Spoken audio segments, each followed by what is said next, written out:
자, 이제 집을 팔 때 생각을 잘 해야 된단 말이야. 내가 그동안 낸 세금들도 다 계산을 해서 이익을 봐야 할 거 아닙니까? 안녕하세요. 금융 읽어주는 여자 천덩입니다. 부동산을 취득하고 일정 기간 소유를 하고 있다가 매도하는 그런 순환 과정을 거치게 되는데요. 이렇게 취득에서 매도에 이르는 모든 과정에서 세금이 발생이 됩니다. 세금은 우리가 돈을 벌 때마다 따라 붙는데요. 부동산 자체가 자산이기도 하고 부동산을 통해 내 재산을 증식을 할 수도 있기 때문에 당연히 세금이 나오는 거고요. 항목도 세부적으로 나뉘어져 있습니다. 부동산 투자 계획이 있으시다면 이 세금 때문에 수익률에 굉장한 영향을 미치고 있기 때문에 꼭 알아야 합니다. 이 금액이 커서 세금도 꽤 나갑니다. 과세 대상에 따라서 이 납세 의무도 달라지게 되는데요. 지금 이 영상에서는 주택에 대해서만 이야기를 하도록 하겠습니다. 이 세금 계산은 굉장히 복잡하고 이해도 완벽하게 되지 않을 것이기 때문에 계산기를 사용을 할 거예요. 원하는 종류의 계산기를 인터넷으로 검색을 해서 계산하는 게 가장 빨라요. 그래서 계산식보다는 어떤 종류의 세금이 있고 왜 내는지에 대한 이론에 대해서만 설명을 하도록 하겠습니다. 크게 분류를 하자면 내가 부동산을 취득을 할 때 취득세와 등록 면허세가 나오게 되고요. 상황에 따라서는 상속세와 증여세가 나올 수도 있습니다. 이 집을 가지고 있는 중에는 재산세와 종합부동산세를 매년 납부하게 됩니다. 그리고 이 집을 처분할 때도 양도소득세를 내게 됩니다. 부동산은 세금이야. 취득세란 부동산, 차량, 기계장비, 선박 등 이 법령에서 정한 자산들을 취득을 할 때 취득한 사람한테 부과하는 세금이에요. 부동산을 취득을 하면 취득세를 내야 하는데 내가 매매를 통해서 사거나 신축 아파트를 분양을 받는다던가 하는 이런 유상으로 취득한 것뿐만 아니라 상속 또는 증여할 방법으로 부동산 소유권을 갖게 되는 때에도 이 취득세를 내야 합니다. 이 옵션에 따라서 많이 달라지고 복잡한데 어느 정도인지만 간단하게 말씀을 드리자면 1세대 1주택자는 취득가액의 1%를 내게 됩니다. 취득세에는 지방교육세 0.1%가 부과가 돼서 최종적으로 1.1%를 내시면 되겠습니다. 하지만 주택가액이 6억 원이 넘어가 버리면 취득세율이 올라갑니다. 1에서 3% 선으로 보시면 돼요. 만약에 내가 6억인 주택을 취득을 했다. 그러면 취득세는 660만 원이 되는데요. 6억 1,000만 원에 샀을 경우에는 717만 9,700원이 되고 7억 원에 사게 되면 1,285만 9천 원이 됩니다. 6억 원이 넘어가면 이렇게 구간별로 세율이 달라져서 훅훅 금액이 뛸 수가 있는 거예요. 제가 계산기 하나 알려드릴게요. 인터넷에서 부동산 계산기라고 치면은 나오는 사이트인데 이게 매번 찾아서 또 외워서 계산을 할 수는 없거든요. 또 법안이 언제든지 개정이 될 수 있기 때문에 나중에 이 영상을 보시는 분들은 계산 숫자가 달라질 수 있으니까 꼭 그 시점에 부동산 계산기로 확인을 따로 해보셔야 합니다. 자동으로 계산해주는 계산기가 있지만 갑자기 취득세율이 훅 올라가는 구간이 있기 때문에 꼭 알아두셔야 하는 부분들이 있습니다. 아까는 제가 1세대 1주택 기준으로 말씀을 드렸어요. 2주택자 이상인데 조정지역이라면 또 요율이 겁나 뛰어오릅니다. 8%! 일시적으로 물론 이제 집을 사고 파느라고 일시적으로 2주택인 경우가 있을 수가 있잖아요. 그런 분들은 예외적으로 1주택 세율로 적용이 되지만 그냥 2주택인 경우에는 진짜 뜨헉입니다. 똑같은 6억짜리 아파트인데 1세대 1주택이라면 취득세를 660만 원만 내면 되지만 2주택의 조정지역이다. 5천만 원이 넘어가요. 아니 벌써부터 이렇게 많이 내게 되면 대체 이 집을 내가 얼마에 팔아야지 남는다는 얘기야. 여기서 이제 계산을 하시다 보면 농어촌 특별세라는 게 나올 때가 있는데요. 이 농특세는 집 가격과는 상관이 없고요. 큰 집에만 붙는 세금입니다. 이 숫자가 0.2%라고 하니까 얼마 안 된다고 티가 안 난다 생각이 되실 수도 있는데 지금 집값이 장난이 아니죠. 0.2%도 꽤 많더라고요. 그래서 이런 것도 아시고 가셔야 돼요. 무튼 지금 이 취득세는 매매로 인해 그러니까 내가 돈을 주고 주택을 구입을 했을 때의 세율인 거고요. 왜 또 뭐가 다른 게 있나? 증여나 상속을 받았을 때는 또 취득세가 달라집니다. 이때 취득세는 집 가격과 상관이 없이 3.5%. 근데 이제 지방세, 큰 집일 경우는 아까 농어촌 특별세까지 합치면 약 4%가 나오게 될 겁니다. 그런데 만약에 다주택자이면서 이번엔 3억 원 이상인 조정대상 지역의 주택이라면 12%로 점프합니다. 3억 원은 별로 의미가 없는 것 같아요. 이 조정대상 지역인데 3억 원 미만인 데가 요즘 있나?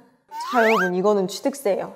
증여세와 상속세는 또 별도로 붙습니다. 자, 이제 얼마나 내는지 알았고, 취득세는 그럼 무슨 금액을 기준으로 세율을 계산을 할까요? 취득가액입니다. 취득가액. 매매가액, 분양가액, 낙찰가액 그대로 신고를 하면 됩니다. 상속증여 같은 경우는 내가 시세에 맞춰서 내가 돈을 주고 산 게 아니잖아요. 이때는 시가표준액을 기준으로 납부를 하게 됩니다. 이 시가표준액은 위택스에서 조회해서 확인해 볼 수가 있습니다. 이 취득세만 해도 내용이 뭔가 참 많네요. 벌써부터 망한 것 같죠? 사실은 더 디테일하게 이야기할 수 있는데 첫 번째 세금이라서 조금 더 자세히 말씀을 드렸고 이 전체적인 걸 잡아야 하니까 지금부터는 조금 더 간단하게 말씀을 드리도록 하겠습니다. 재산세. 매년 하반기가 되면 이 재산세 납부 기한이 다가옵니다. 재산을 내가 보유하고 있을 때 내는 세금이죠. 매년 내는 세금입니다. 주택의 경우는 두 번에 나눠서 이제 절반씩 납부를 하시면 돼요. 반은 7월 31일까지, 그리고 나머지는 9월 30일까지. 20만 원 이하라면 7월에 전액 납부를 하게 되실 거예요. 재산세율은 비교적 간단합니다. 시가표준액의 공정시장 가액 비율. 단어 너무 어려워. 이거는 정해져 있어요. 주택은 60%에 해당되는 금액이 과세표준으로 나오게 되는데요. 이 과세표준에서 세율을 곱하면 됩니다. 주택 부분만 표를 보여드릴게요. 잠깐 스톱해서 보셔도 되고요. 만약에 공시가액이 1억 원인 주택이라면 공정시장 가액 비율인 60%를 곱하면 과세표준이 6천만 원이 나오고요. 이 6천만 원에 세율 0.1%를 계산을 하면 재산세는 6만 원입니다.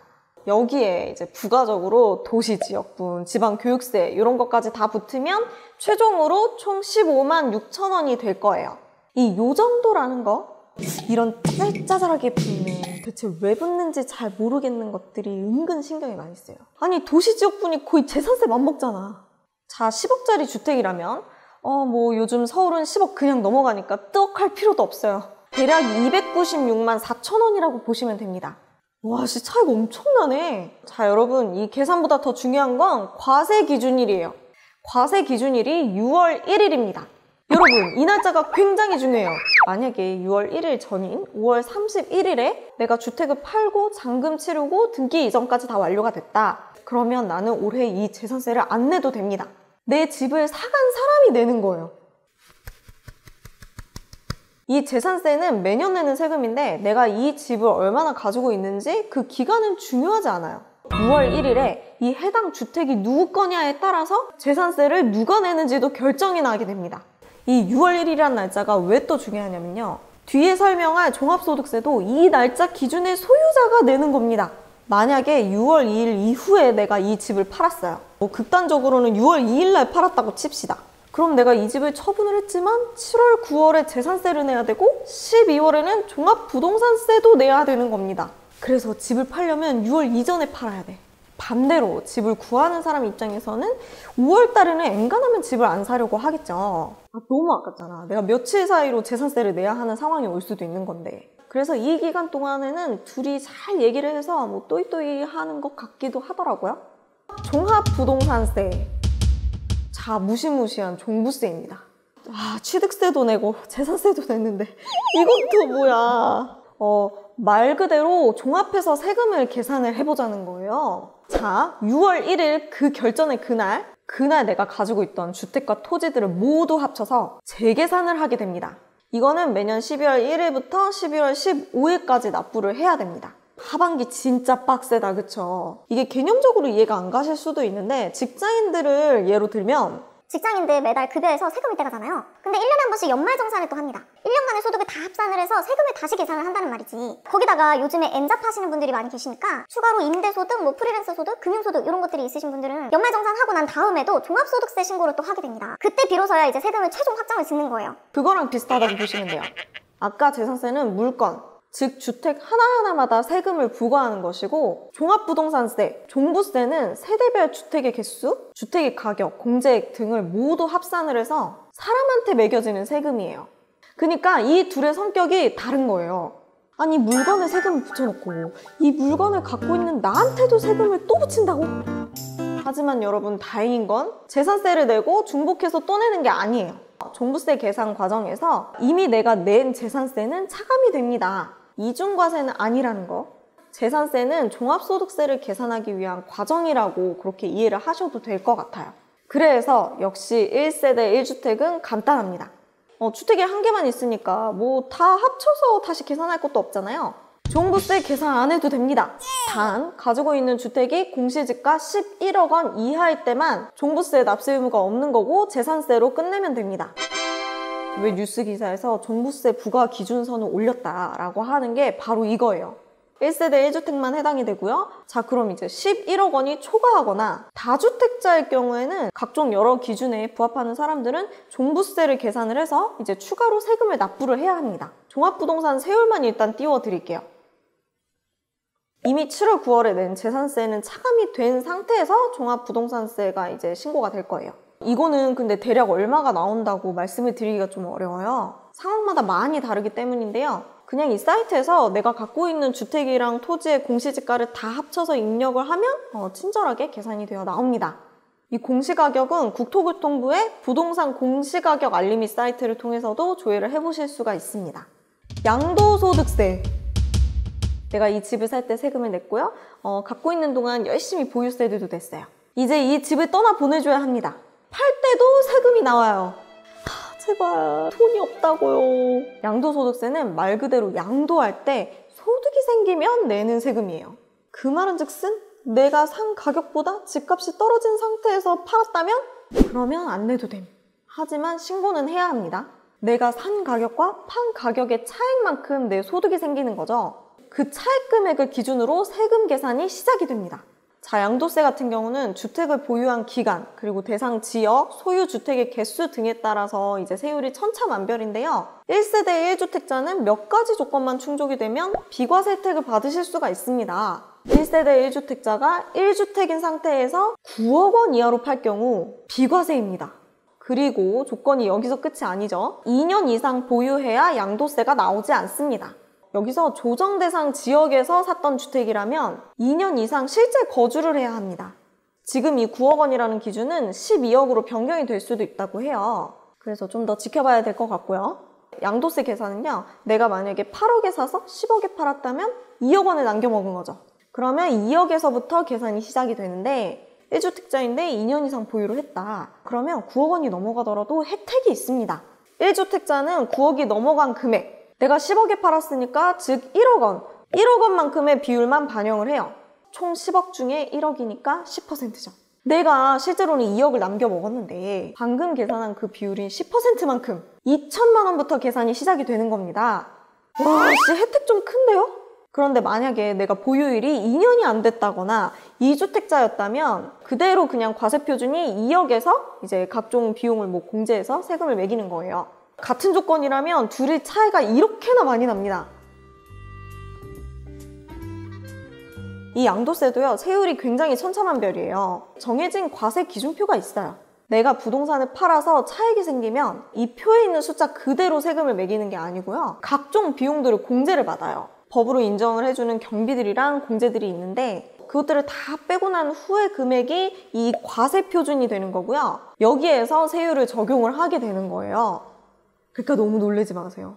직장인 연말정산하는 거랑 똑같아요. 본인 연봉에서 세율을 그대로 곱하는 게 아니라 소득공제들을 다 차감을 하잖아요. 그거랑 똑같은 거라고 보시면 돼요. 양도세는 공제되는 경비들도 몇 가지 있고 특례라든지 법 개정 등등 이런 모든 항목들을 파악하기가 쉽지가 않고요. 굉장히 복잡합니다. 세금이잖아요. 어떻게 간단하겠어. 그래서 홈택스에 직접 신고 납부를 하셔도 되지만 세무사 전문가의 상담을 받고 진행을 하시는 것도 좋은 방법인 것 같아요. 분명히 절세할 수 있는 방법들이 있다든지 놓치면 후회하는 조건들은 전문가의 지식을 빌려야 하니까요. 이왕이면 집을 팔기 전에 양도세가 얼마나 나올지 상담을 먼저 받아보시는 것도 좋을 것 같습니다. 여기서 추가로 끝내야 하는데 상속이나 증여같이 무상으로 내가 주택을 취득을 한 경우에는 양도소득세 과세 대상은 아닙니다. 대신 상속세, 증여세가 나올 거예요. 신기한 게 있어요. 증여를 할 때 부담부 증여라는 게 있어요. 대출을 끼고 구입을 한 부동산을 증여를 할 때는 그때는 양도소득세를 냅니다. 이런 경우 굉장히 많죠. 자, 내가 5억 원 아파트를 증여를 할 건데 그럼 원래는 5억 원에 대한 증여세를 내야 하는 건데 담보대출이 2억이 껴있어요. 그러면 대출 2억을 제외하고 3억 원에 대한 증여세만 내면 돼요. 여기서 담보대출인 2억 원에 대해서는 양도세가 부과가 됩니다. 대출 금액을 양도한 것으로 보고 세금을 내는 것이죠. 희한하죠? 아까 양도소득세는 소득이 발생이 됐을 때 내는 거라며. 빚을 넘겨주는데 그걸 소득으로 보다니. 잘 들어보세요. 이 빚을 넘겨줌으로써 본인의 채무가 해소가 된 거예요. 그럼 집을 준 사람 입장에서는 이 받은 사람이 내 빚을 대신 갚아준 거나 마찬가지일 거 아니에요. 나한테 있던 빚이 없어졌으니까. 넘어갔잖아요. 그게 소득이 생긴 거와 마찬가지니 양도소득세가 발생이 되는 겁니다. 그래서 양도소득세는 증여자, 주택을 준 사람이 내는 거예요. 증여세는 당연히 받는 사람이 내는 거고, 세금을 양쪽으로 나눌 수 있어서 절세를 하는 방법으로 많이들 인식이 되고 있습니다. 참고로 알아두시면 좋을 것 같아요.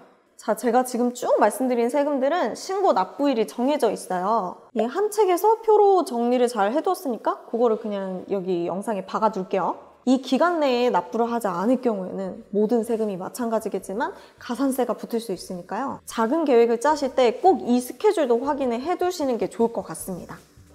전체적으로 세금이 어떤 종류가 있는지, 이거를 왜 내야 하는지에 대해서 이제 말씀을 드려봤는데요. 이 부동산 관련 내용은 계속 변경이 될 수 있기 때문에 그때그때 다시 찾아봐야 하는 것도 있긴 하지만, 내가 당장 부동산 매매할 일이 없다 하더라도 미리 어느 정도는 알고 있어야지 이게 뭐가 뭔지 나중에 찾아봤을 때 이해가 갈 테니까 기초적인 부분은 알고 가시면 좋을 것 같아서 이렇게 영상을 찍어봤고요. 제가 책을 많이 보는 편은 아니지만 제가 가지고 있는 책 중에 요 책과 요 책, 제 개인적으로는 내용 구성이 굉장히 좋다고 생각이 들었고요. 조금 어렵지만 제 영상을 보신 후에 읽으시면 아마도 이제 초보자분들도 좀 쉽게 느껴지실 수 있을 것 같습니다. 저는 그럼 다음 영상에서 찾아뵙도록 하겠습니다. 긴 영상 봐주셔서 감사합니다. 안녕히 계세요.